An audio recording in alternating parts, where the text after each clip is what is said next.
Parshat Naso is huge. 176 psukim. Right smack in the middle, we have the Parsha of the Nazir. Now this Nazir is something, it's a little odd. I'll call it odd. Interesting Parsha. Here you have a guy who abstains from wine a minimum of 30 days, can't be metame, he has the kedusha of the Kohen Gadol. And the Torah calls him a Kaddish. He's holy. And then it comes to the end of the process. He's finishing up. The Torah tells us, you know what he's got to do? He's got to bring some karbanas. He brings shtei torim or shnei bnei yoyne. He brings 2 pigeons, 2 birds. Why 2? Says the pasuk, v'asa kohen echad lachatas ve'echad la'oila. He brings 1 offering as a chatas, a sin offering, and 1 as an oila. Why? Why are you bringing a chatas? You're a kaddish. You're holy. What are you doing to bring what do you bring a chatas for? The pasuk tells us, "V'chiper olav me'asher chata al hanefesh."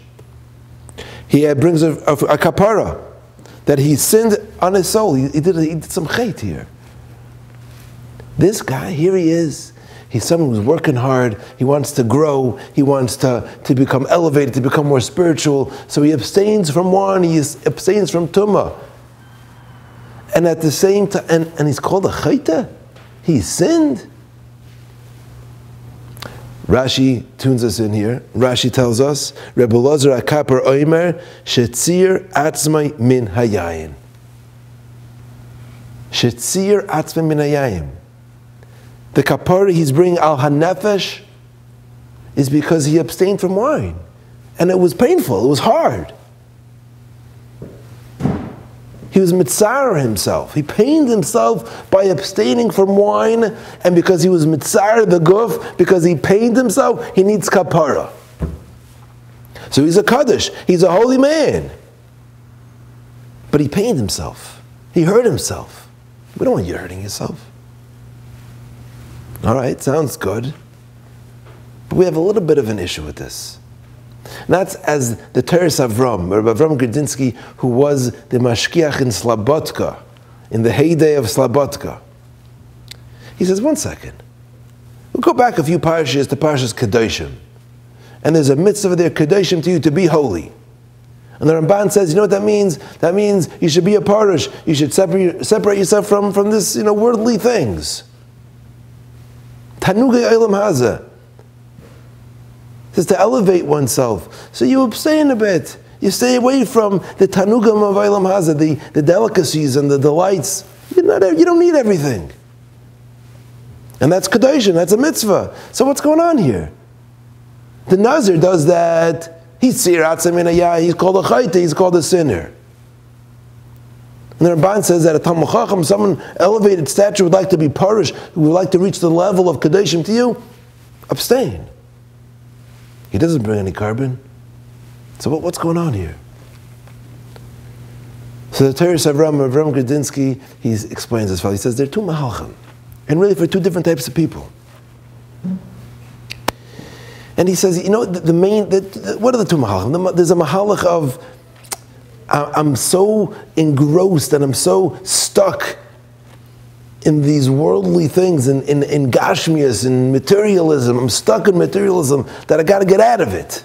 Like the Rambam says, sometimes when you got to go mikatza la katza. To get into the middle, to have the golden mean, you got to go to an extreme.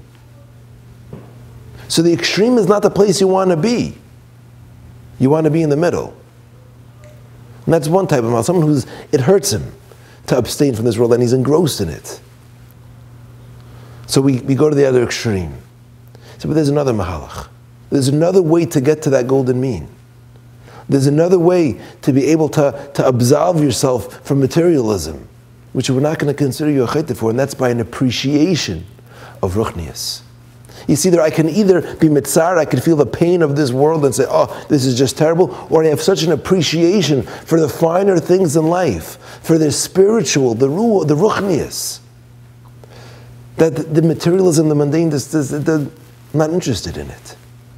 You see, you can either abstain from wine because you got to get out of it, you're addicted, you got to stay away from it, and it pains you, Or you stay away from wine because you're just so in love with ruchnius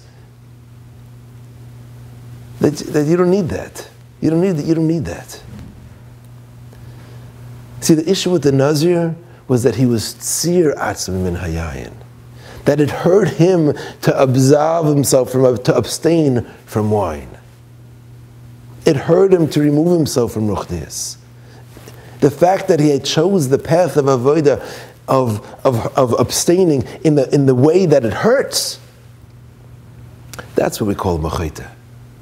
You see, the Kadashim Tiyu, it didn't hurt him not to drink, didn't hurt him to abstain from the Tanugim of El Haba. He was in a different realm. He was excited to enjoy tefillah. He was excited to enjoy davening. He was excited to give tzedakah. He was excited to do chesed. The fact that he was giving up on something else didn't pain him. There was no tsar for him. The chayta of the Nazir was that he was tzir atzum min hayayin. So we have two paths. We could either abstain in order to get to ruchnius, which is great. But the Torah's approach says, you know what? Why don't we try to appreciate ruchnius a little more? Appreciate the Torah a little more. Appreciate chesed a little more. With that, we won't be a chayta, we'll be kadashim. Let's be holy.